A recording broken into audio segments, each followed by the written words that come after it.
ବନ୍ଧୁଗଣ, ଚନ୍ଦ୍ରଗ୍ରହଣ ହେଉ ବା ସୂର୍ଯ୍ୟପରାଗ, ଏହି ମହାଜାଗତିକ ଦୃଶ୍ୟ ସୂର୍ଯ୍ୟ, ଚନ୍ଦ୍ର ଏବଂ ପୃଥିବୀର ବିଶେଷ ଅବସ୍ଥାନକୁ ନେଇ ଘଟିଥାଏ। ପ୍ରତ୍ୟେକ ଦିନ ଗ୍ରହ ଓ ନକ୍ଷତ୍ରମାନଙ୍କର ଅବସ୍ଥାନରେ କିଛି ନା କିଛି ପରିବର୍ତ୍ତନ ଘଟିଥାଏ। ଏହିସବୁ ପରିବର୍ତ୍ତନ କାରଣରୁ ପ୍ରତ୍ୟେକ ଦିନର ତିଥି ଓ ନକ୍ଷତ୍ର ଅଲଗା ଅଲଗା ହୋଇଥାଏ। ସୂର୍ଯ୍ୟଙ୍କର ଚାରିପଟେ ପୃଥିବୀ ଏବଂ ପୃଥିବୀର ଚାରିପଟେ ଚନ୍ଦ୍ର ସବୁବେଳେ ପରିକ୍ରମା କରିଥାନ୍ତି। ଯେତେବେଳେ ସୂର୍ଯ୍ୟ, ଚନ୍ଦ୍ର ଓ ପୃଥିବୀ ଏକ ସରଳ ରେଖାରେ ରହିଥାନ୍ତି, ସେତେବେଳେ ପୃଥିବୀ ପୃଷ୍ଠରେ ସୂର୍ଯ୍ୟପରାଗ ଲାଗିଥାଏ ଏବଂ ଯେତେବେଳେ ସୂର୍ଯ୍ୟ, ପୃଥିବୀ ଓ ଚନ୍ଦ୍ର ଏକ ସରଳ ରେଖାରେ ରହିଥାନ୍ତି, ତେବେ ସେତେବେଳେ ପୃଥିବୀ ପୃଷ୍ଠରେ ଚନ୍ଦ୍ରଗ୍ରହଣ ଲାଗିଥାଏ। ଜ୍ୟୋତିଷ ଶାସ୍ତ୍ର ଅନୁସାରେ ଚନ୍ଦ୍ରଗ୍ରହଣ ସମୟରେ ଗ୍ରହ ଓ ନକ୍ଷତ୍ରମାନଙ୍କର ଅବସ୍ଥାନରେ ବହୁତ ବଡ଼ ପରିବର୍ତ୍ତନ ହୋଇଥାଏ। ଏହି ଗ୍ରହଣ ଆସନ୍ତା ସୋମବାର ଦିନ ଲାଗୁଅଛି। ଏହି ମହାସଂଯୋଗ ଦୀର୍ଘ 500 ବର୍ଷ ପରେ ଘଟିବା ପାଇଁ ଯାଉଅଛି, ଯାହାଫଳରେ ରାଶିଚକ୍ରର ଏହି 8ଟି ରାଶିମାନଙ୍କର ଭାଗ୍ୟରେ ବହୁତ ବଡ଼ ପରିବର୍ତ୍ତନ ଦେଖାଦେବା ପାଇଁ ଯାଉଅଛି, ଯାହାଫଳରେ ଏହି ରାଶିର ବ୍ୟକ୍ତିମାନଙ୍କର ଭାଗ୍ୟ ସୁନା ଭଳି ଚମକି ଉଠିବ। ତେବେ ବନ୍ଧୁଗଣ, ଆଜିର ଏହି ଭିଡ଼ିଓ ମାଧ୍ୟମରେ ଆମେ ଜାଣିବା ଯେ ଚନ୍ଦ୍ରଗ୍ରହଣ ଲାଗିବାର ସଠିକ୍ ସମୟ ସୀମା, ଗ୍ରାସ ସମୟ ଓ ଓଡ଼ିଶାରେ ଦୃଶ୍ୟମାନ ହେବ ନା ନାହିଁ, ଗ୍ରହଣର ସୂତକ ସମୟ ବା ପାକ ନିଷେଧର ସମୟ ମାନ୍ୟ ହେବ ନା ନାହିଁ, ଚନ୍ଦ୍ରଗ୍ରହଣ ସମୟରେ କ'ଣ କରିବା ଶୁଭ ଓ କ'ଣ କରିବା ଅଶୁଭ, ଗର୍ଭବତୀ ମହିଳା କିପରି ସାବଧାନ ରହିବେ ଏବଂ ଶୁଭ ଅଶୁଭ ରାଶିଫଳ ବିଷୟରେ। ତେବେ ତାହା ପୂର୍ବରୁ ଆପଣମାନଙ୍କୁ ଅନୁରୋଧ, ଏହି ଭିଡ଼ିଓକୁ ଗୋଟିଏ ଲାଇକ୍ କରିନିଅନ୍ତୁ ଏବଂ ଯଦି ଆପଣମାନେ ଏପର୍ଯ୍ୟନ୍ତ ଆମ ଚ୍ୟାନେଲକୁ ସବସ୍କ୍ରାଇବ୍ କରିନାହାନ୍ତି, ତାହେଲେ ବର୍ତ୍ତମାନ ହିଁ ସବସ୍କ୍ରାଇବ୍ କରିନିଅନ୍ତୁ। ତେବେ ବନ୍ଧୁଗଣ, ଆସନ୍ତୁ ଜାଣିବା। ବନ୍ଧୁଗଣ, ସୌରମଣ୍ଡଳର ରହସ୍ୟ ହେଉଛି ବଡ଼ ବିଚିତ୍ର। ସୌରମଣ୍ଡଳରେ ସୂର୍ଯ୍ୟ ଓ ଚନ୍ଦ୍ରଙ୍କ ବ୍ୟତୀତ ଆଉ 9ଟି ଗ୍ରହ ଅବସ୍ଥାନ କରିଥାନ୍ତି। ସେଥିମଧ୍ୟରୁ ପୃଥିବୀ ହେଉଛି ଅନ୍ୟତମ ଏବଂ ଏହି ପୃଥିବୀରେ ଆମେ ବସବାସ କରିଛୁ। ଯେହେତୁ ଚନ୍ଦ୍ର ହେଉଛନ୍ତି ପୃଥିବୀର ଉପଗ୍ରହ, ତେଣୁ ସୂର୍ଯ୍ୟପରାଗ ଓ ଚନ୍ଦ୍ରଗ୍ରହଣ କେବଳ ପୃଥିବୀ ପୃଷ୍ଠରେ ଦୃଶ୍ୟମାନ ହୋଇଥାଏ। ଚନ୍ଦ୍ରଗ୍ରହଣ ହେଉ ବା ସୂର୍ଯ୍ୟପରାଗ, ଜ୍ୟୋତିଷ ଶାସ୍ତ୍ର ଅନୁସାରେ ଏହି ସମୟକୁ ଅଶୁଭ ସମୟ ମଧ୍ୟ କୁହାଯାଇଥାଏ, କାରଣ ଏହି ସମୟରେ ଚନ୍ଦ୍ରଙ୍କଠାରୁ ବାହାରୁଥିବା ଛାଇ ବା ଆଲୋକ ସିଧାସଳଖ ଭାବରେ ପୃଥିବୀ ପୃଷ୍ଠରେ ପଡ଼ିପାରିନଥାଏ, ଯାହାଦ୍ୱାରା ଏହି ସମୟରେ ନକାରାତ୍ମକ ଶକ୍ତିମାନେ ପୃଥିବୀ ପୃଷ୍ଠରେ ଜାଗ୍ରତ ହୋଇଉଠନ୍ତି। ତେଣୁ ଜ୍ୟୋତିଷ ଶାସ୍ତ୍ରରେ ଏହି ସମୟସୀମା ମଧ୍ୟରେ କେତେକ କାର୍ଯ୍ୟ କରିବାକୁ ବାରଣ କରାଯାଇଛି। ସାଧାରଣତଃ ଗ୍ରହଣ ଲାଗିବାର 9 ଘଣ୍ଟା ବା 3 ପ୍ରହର ପୂର୍ବରୁ ଏବଂ ସୂର୍ଯ୍ୟପରାଗ ଲାଗିବାର 12 ଘଣ୍ଟା ବା 4 ପ୍ରହର ପୂର୍ବରୁ ପାକ ନିଷେଧ ବା ହାଣ୍ଡିଛାଡ଼ କରାଯାଇଥାଏ। ଏହି ସମୟକୁ ଆମେ ସୂତକ ସମୟ ମଧ୍ୟ କହିଥାଉ। ଏହି ଗ୍ରହଣ ଲାଗୁଥିବା ସମୟରେ ଖାଦ୍ୟ ଗ୍ରହଣ କରିବାକୁ ମଧ୍ୟ ବାରଣ କରାଯାଇଛି, କାରଣ ଗ୍ରହଣ ଲାଗିବା ସମୟରେ ପେଟରେ କିଛି ଖାଦ୍ୟ ପଦାର୍ଥ ନ ରହିବା ହିଁ ଭଲ। ତେଣୁ 9 ଘଣ୍ଟା ବା 3 ପ୍ରହର ପୂର୍ବରୁ ହାଣ୍ଡିଛାଡ଼ କରାଯାଇଥାଏ।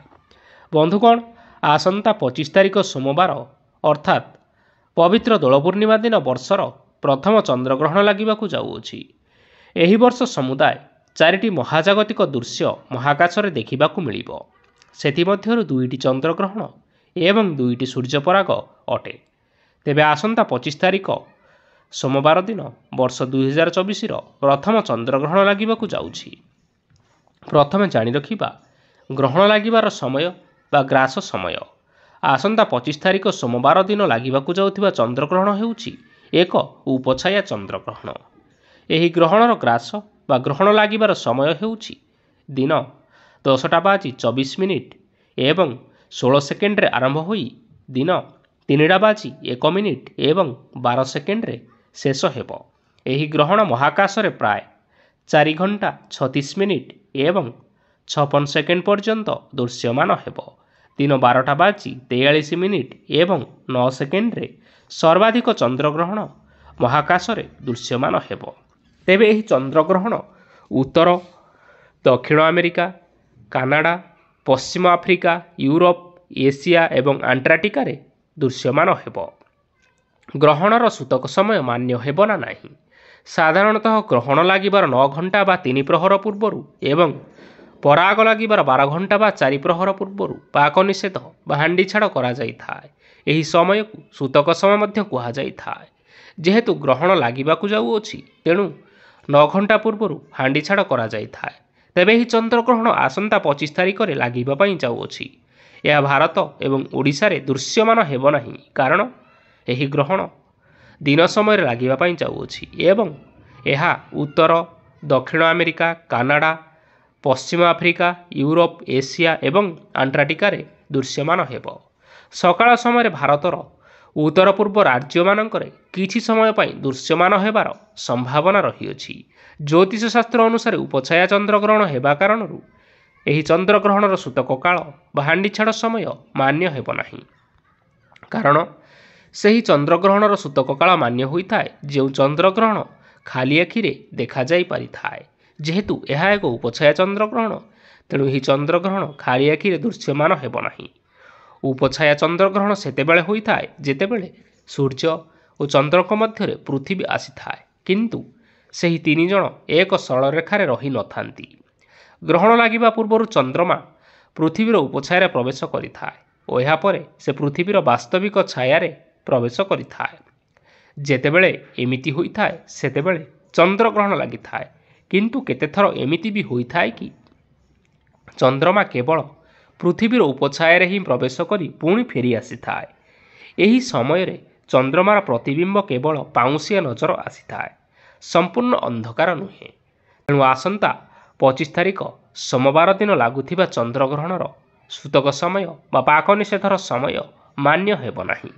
ଏଥିସହିତ ଦେବନୀତି ଓ ପୂଜା କାର୍ଯ୍ୟ ମଧ୍ୟ ବନ୍ଦ ହେବ ନାହିଁ। ଜ୍ୟୋତିଷ ଶାସ୍ତ୍ର ଅନୁସାରେ ଏହି ଚନ୍ଦ୍ରଗ୍ରହଣ କାରଣରୁ ଗ୍ରହ ଓ ନକ୍ଷତ୍ରମାନଙ୍କ ମଧ୍ୟରେ ଏକ ବିଶେଷ ପରିବର୍ତ୍ତନ ଦେଖାଦେବା ପାଇଁ ଯାଉଅଛି। ଗ୍ରହ ଓ ନକ୍ଷତ୍ରମାନଙ୍କର ପରିବର୍ତ୍ତନ କାରଣରୁ କିଛି ରାଶିମାନଙ୍କ ଉପରେ ଅଶୁଭ ପ୍ରଭାବ ପଡ଼ୁଥିବା ବେଳେ କେତେକ ରାଶିମାନଙ୍କ ଉପରେ ଏହି ଚନ୍ଦ୍ରଗ୍ରହଣର ଶୁଭ ପ୍ରଭାବ ମଧ୍ୟ ପଡ଼ିବା ପାଇଁ ଯାଉଅଛି। ତେବେ ରାଶିଚକ୍ରରେ 12 ଗୋଟି ରାଶିମାନଙ୍କ ମଧ୍ୟରୁ ଏହି 8ଟି ରାଶିର ବ୍ୟକ୍ତିବିଶେଷମାନଙ୍କ ଉପରେ ଏହି ଚନ୍ଦ୍ରଗ୍ରହଣର ଶୁଭ ପ୍ରଭାବ ପଡ଼ିବା ପାଇଁ ଯାଉଅଛି। ସେହି ଭାଗ୍ୟଶାଳୀ ରାଶିମାନେ ହେଉଛନ୍ତି ମେଷ ରାଶି, ବୃଷ ରାଶି, କର୍କଟ ରାଶି, କନ୍ୟା ରାଶି, ତୁଳା ରାଶି, ଧନୁ ରାଶି, ମକର ରାଶି ଏବଂ ମୀନ ରାଶି।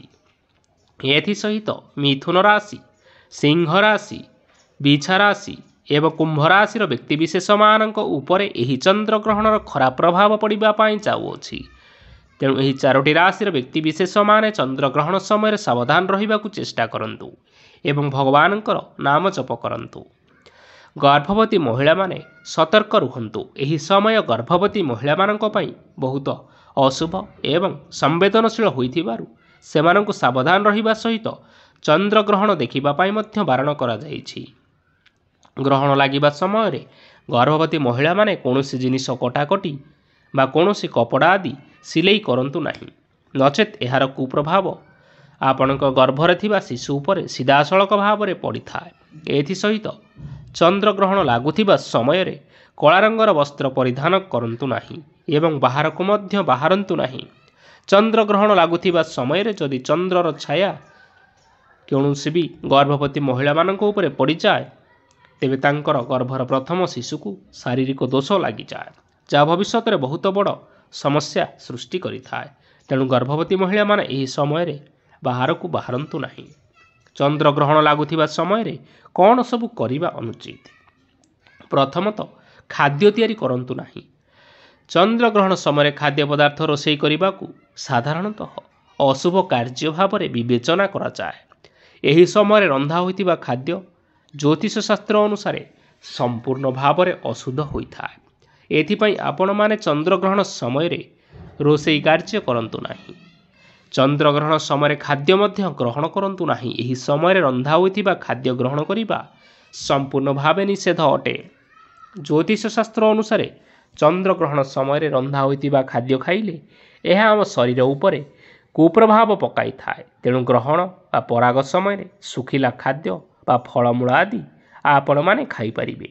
ଯଦି ଆବଶ୍ୟକ ପଡ଼େ ବା ଆପଣମାନେ ଖାଦ୍ୟ ଗ୍ରହଣ କରିବାକୁ ଚାହୁଁଛନ୍ତି ତେବେ ଯେଉଁ ଖାଦ୍ୟ ଗ୍ରହଣ ପୂର୍ବରୁ ରନ୍ଧା ଯାଇଥିବ ସେହି ଖାଦ୍ୟ ଉପରେ ଆପଣମାନେ ଗ୍ରହଣ ପୂର୍ବରୁ ତୁଳସୀ ପତ୍ର ପକାଇ ରଖିବା ଉଚିତ ଏବଂ ଆପଣମାନେ ସେହି ଖାଦ୍ୟକୁ ଗ୍ରହଣ ହିଁ କରିପାରିବେ।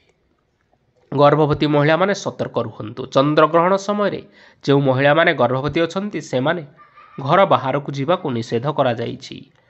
ଚନ୍ଦ୍ରଗ୍ରହଣ ସମୟରେ ଯଦି ଚନ୍ଦ୍ରର ଛାୟା କେଉଁ ଗର୍ଭବତୀ ମହିଳାମାନଙ୍କ ଉପରେ ପଡ଼ିଯାଏ ତେବେ ତାହାର ଗର୍ଭର ପ୍ରଥମ ଶିଶୁକୁ ଶାରୀରିକ ଦୋଷ ଲାଗିଯାଏ, ଯାହା ଭବିଷ୍ୟତରେ ବହୁତ ବଡ଼ ସମସ୍ୟା ସୃଷ୍ଟି କରିଥାଏ। ତେଣୁ ଗର୍ଭବତୀ ମହିଳାମାନେ ଏହି ସମୟରେ ବାହାରକୁ ବାହାରନ୍ତୁ ନାହିଁ। ଚନ୍ଦ୍ରଗ୍ରହଣ ସମୟରେ କୌଣସି ଶୁଭ କାର୍ଯ୍ୟ କରନ୍ତୁ ନାହିଁ ଏବଂ କୌଣସି ଶୁଭ କାର୍ଯ୍ୟ କରିବା ପାଇଁ ମଧ୍ୟ ଆଲୋଚନା ମଧ୍ୟ କରନ୍ତୁ ନାହିଁ। ଏହାଦ୍ୱାରା ଆପଣଙ୍କର ପରିବାରରେ ଅନିଷ୍ଟ ହୋଇଥାଏ। ଗ୍ରହଣ ସମୟରେ ଠାକୁର ପୂଜା କରନ୍ତୁ ନାହିଁ। ଏହି ସମୟରେ ଠାକୁର ଘରକୁ ସମ୍ପୂର୍ଣ୍ଣ ଭାବରେ ବନ୍ଦ କରି ରଖନ୍ତୁ ଏବଂ ଚନ୍ଦ୍ରଗ୍ରହଣ ସମୟରେ କୌଣସି ବୃକ୍ଷକୁ ହାତରେ ସ୍ପର୍ଶ କରନ୍ତୁ ନାହିଁ।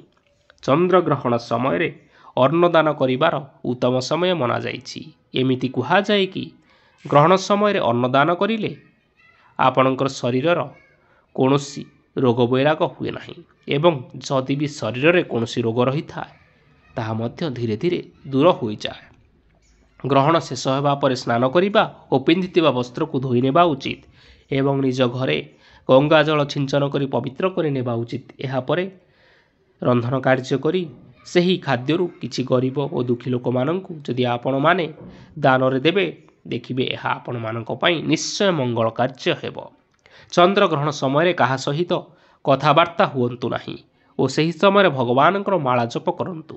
ଏହାଦ୍ୱାରା ଗ୍ରହର ଖରାପ ପ୍ରଭାବ ଆପଣଙ୍କ ଉପରେ ପଡ଼ିନଥାଏ ଏବଂ ଚନ୍ଦ୍ରଗ୍ରହଣ ସମୟରେ ଚନ୍ଦ୍ରଙ୍କର ଛାୟା ବହୁତ କ୍ଷତିକାରକ ହୋଇଥାଏ।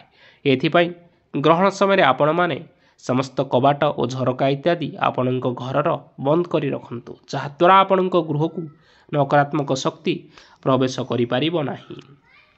ଚନ୍ଦ୍ରଗ୍ରହଣ ସମୟରେ ଶାରୀରିକ ସମ୍ପର୍କ ରଖନ୍ତୁ ନାହିଁ। ଏହି ସମୟରେ ନକାରାତ୍ମକ ଶକ୍ତିର ପ୍ରଭାବ ଅଧିକ ରହିଥିବା ହେତୁ ବିବାହିତ ପୁରୁଷ ଓ ମହିଳାମାନେ ଶାରୀରିକ ସମ୍ପର୍କ ରଖନ୍ତୁ ନାହିଁ।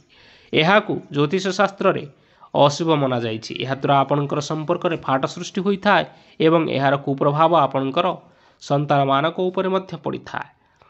ଜ୍ୟୋତିଷ ଶାସ୍ତ୍ର ଅନୁସାରେ ଏହି ଚନ୍ଦ୍ରଗ୍ରହଣ କାରଣରୁ ଗ୍ରହ ଓ ନକ୍ଷତ୍ରମାନଙ୍କର ସ୍ଥାନରେ ବହୁତ ବଡ଼ ପରିବର୍ତ୍ତନ ହେବା ପାଇଁ ଯାଉଅଛି। ଗ୍ରହ ଓ ନକ୍ଷତ୍ରମାନଙ୍କର ପରିବର୍ତ୍ତନ କାରଣରୁ କିଛି ରାଶିର ବ୍ୟକ୍ତିବିଶେଷମାନଙ୍କ ଉପରେ ଅଶୁଭ ପ୍ରଭାବ ପଡ଼ୁଥିବା ବେଳେ କେତେକ ରାଶିର ବ୍ୟକ୍ତିବିଶେଷମାନଙ୍କ ଉପରେ ଏହି ଚନ୍ଦ୍ରଗ୍ରହଣର ଶୁଭ ପ୍ରଭାବ ମଧ୍ୟ ପଡ଼ିବା ପାଇଁ ଯାଉଅଛି। ତେବେ ରାଶିଚକ୍ରରେ ରହିଥିବା 12 ଗୋଟି ରାଶିମାନଙ୍କ ମଧ୍ୟରୁ କେବଳ ଏହି 8ଟି ରାଶିର ବ୍ୟକ୍ତିବିଶେଷମାନଙ୍କ ଉପରେ ଏହି ଚନ୍ଦ୍ରଗ୍ରହଣର ଶୁଭ ପ୍ରଭାବ ପଡ଼ିବା ପାଇଁ ଯାଉଅଛି। ସେହି ଭାଗ୍ୟଶାଳୀ ରାଶିମାନେ ହେଉଛନ୍ତି ମେଷ ରାଶି, ବୃଷ ରାଶି, କର୍କଟ ରାଶି, କନ୍ୟା ରାଶି, ତୁଳା ରାଶି, ଧନୁ ରାଶି, ମକର ରାଶି ଏବଂ ମୀନ ରାଶି। ଏଥିସହିତ ମିଥୁନ ରାଶି, ସିଂହ ରାଶି, ବିଛା ରାଶି ଏବଂ କୁମ୍ଭ ରାଶିର ବ୍ୟକ୍ତିବିଶେଷମାନଙ୍କ ଉପରେ ଏହି ଚନ୍ଦ୍ରଗ୍ରହଣର ଖରାପ ବା ଅଶୁଭ ପ୍ରଭାବ ପଡ଼ିବା ପାଇଁ ଯାଉଅଛି। ତେଣୁ ଏହି 4ଟି ରାଶିର ବ୍ୟକ୍ତିବିଶେଷମାନେ ଏହି ଚନ୍ଦ୍ରଗ୍ରହଣ ଲାଗୁଥିବା ସମୟରେ ନିଜକୁ ସାବଧାନ ରଖିବାକୁ ଚେଷ୍ଟା କରନ୍ତୁ ଏବଂ ଭଗବାନଙ୍କର ନାମ ମଧ୍ୟ ଜପ କରନ୍ତୁ। ଦେଖିବେ ଏହାଦ୍ୱାରା ଆପଣଙ୍କ ଉପରକୁ ଆସୁଥିବା ଘାତ ଓ ପ୍ରତିଘାତ ସବୁ ଆପେ ଆପେ ଦୂର ହୋଇଯିବ। ତେବେ ବନ୍ଧୁଗଣ, ଆଶା କରୁଛୁ ଆପଣମାନଙ୍କୁ ଏହି ଭିଡ଼ିଓଟି ପସନ୍ଦ ଆସିଥିବ।